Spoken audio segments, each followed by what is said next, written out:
अभी हम बात करते हैं पार्ट फर्स्ट में अपन ने पूरी 4D सीरीज देखी, इसमें इलेक्ट्रॉनिक विन्यास देखा, पूरी इसको शॉर्ट ट्रिक से समझा। पार्ट सेकंड अपन बना रहे क्योंकि पार्ट फर्स्ट में कुछ मिस्टेक हो गई थी, इसलिए पार्ट सेकंड वापस रीशूट कर रहे हैं।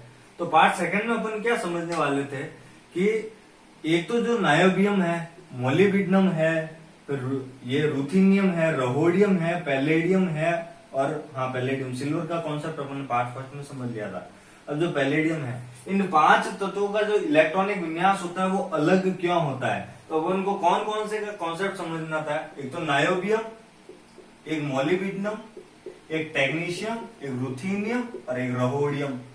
यही है, टेक्नीशियम नहीं होगा ना, टेक्नीशियम नहीं है, रुथेनियम, रहोडियम, इन नायोबियम हो गया, मोलिब्डेनम हो गया, रुथेनियम हो गया, रहोडियम हो गया और पैलेडियम हो गया। इन 5 तत्वों का अपन को कॉन्सेप्ट समझना है कि इसमें जो इलेक्ट्रॉनिक विन्यास है वो अलग दूसरे तत्वों की तुलना में अलग क्यों शो करते हैं, इनमें इलेक्ट्रॉनिक विन्यास अलग क्यों होता है। टेक्नीशियम में भी अपन ने समझ लिया था क्योंकि ये स्थायित्व के लिए इलेक्ट्रॉनिक विन्यास ऐसा शो करता है। सिल्वर में भी ऐसा ही होता है क्योंकि इन दोनों में ऊर्जा का अंतर कम होता है और तत्व के स्थायित्व के लिए ये एक इलेक्ट्रॉन इससे ले लेता है, 4d10 5s1 शो कर लेता है। लेकिन जो नायोबियम है, मोलिब्डेनम है, रुथेनियम है और रहोडियम है और पैलेडियम है, इन 5 तत्वों में, इन 5 एलिमेंट में इलेक्ट्रॉनिक कॉन्फ़िगरेशन अलग शो क्यों करते हैं। यहाँ 4d4 5s1 क्यों आया, इसने यहाँ पर 5s एक इलेक्ट्रॉन क्यों लिया, यहाँ पर तो कोई स्थायित्व नहीं मिल रहा है इसे, फिर इसने एक इलेक्ट्रॉन इससे क्यों लिया।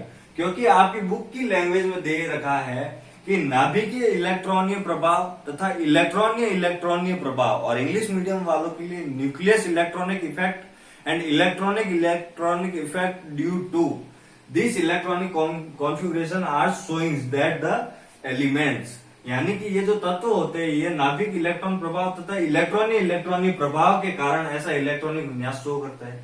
अब अपन समझते हैं नाभिक इलेक्ट्रॉन प्रभाव क्या है और इलेक्ट्रॉन प्रभाव क्या है। मानो जैसे कोई न्यूक्लियस है, ये कोई न्यूक्लियस को बनाया मैंने, इसके बाहर ये सेल हो गई 1 2 और 3, ये सेल हो गई।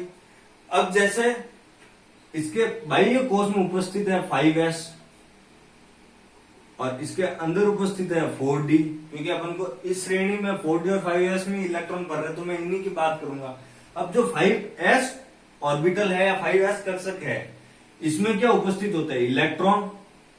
तो अब जो नाभिक है इस पर, इसमें होते हैं प्रोटॉन, ये शो करता है पॉजिटिव चार्ज।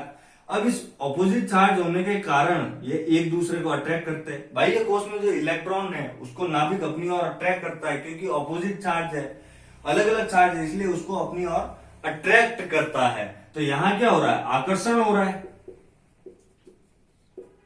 भिन्न भिन्न आवेश एक दूसरे को आकर्षित कर रहे हैं, तो क्या हो रहा है, आकर्षण हो रहा है। लेकिन 4d में भी क्या उपस्थित है, इलेक्ट्रॉन, और 5s में भी क्या उपस्थित है, इलेक्ट्रॉन। तो दोनों एक समान गुण है, दोनों के समान कैरेक्टर है, तो ये दोनों एक दूसरे को क्या करेंगे, इलेक्ट्रॉन प्रतिकर्षित करेंगे। दोनों पर ऋण आवेश है, दोनों के एक जैसे लक्षण है, तो दोनों एक दूसरे को करते हैं प्रतिकर्षित। तो अब इसमें क्या हुआ कि यहाँ नाभिक जो न्यूक्लियस है, नाभिक और बाह्य कोश के इलेक्ट्रॉन, तो नाभिक और इलेक्ट्रॉनिक प्रभाव में तो क्या हो रहा है, आकर्षण हो रहा है, और इलेक्ट्रॉन प्रभाव में क्या हो रहा है, प्रतिकर्षित। यानी कि एक ही तत्व में इलेक्ट्रॉन और प्रतिकर्षण दोनों हो रहे हैं, यानी सॉरी आकर्षण और प्रतिकर्षण दोनों हो रहे हैं एक ही नाभिक में। अब आकर्षण और प्रतिकर्षण के कारण क्या होता है, जो युग्मन ऊर्जा होती है, क्या होती है, युग्मन ऊर्जा, वो विघटन ऊर्जा में चेंज हो जाती है। अब युग्मन ऊर्जा क्या होती है, जैसे 5s है, इसमें 2 इलेक्ट्रॉन है, तो वो कैसे रहते हैं, ऐसे युग्मों में रहते हैं, एक पेयर में रहते हैं, एक जोड़े के रूप में रहते हैं। तो ये युग्मन ऊर्जा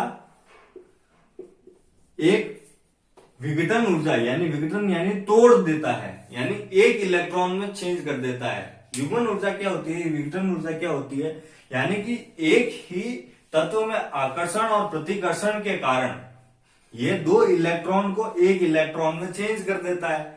ये होता है पूरा कॉन्सेप्ट। इस कारण नायोबियम, मोलिब्डेनम, रुथेनियम, रहोडियम और पैलेडियम सारे अलग अलग इलेक्ट्रॉनिक कॉन्फ़िगरेशन शो करते हैं। अब इंग्लिश मीडियम वालों के लिए जो पेयरिंग एनर्जी होती है वो सिंगलेट एनर्जी में चेंज कर देता है due to repulsion and attraction in the nucleus and outer shell of electron in heaven, attraction and repulsion due to dual effect that showing this different electronic configuration and heaven a dual electron nature change to singlet electron.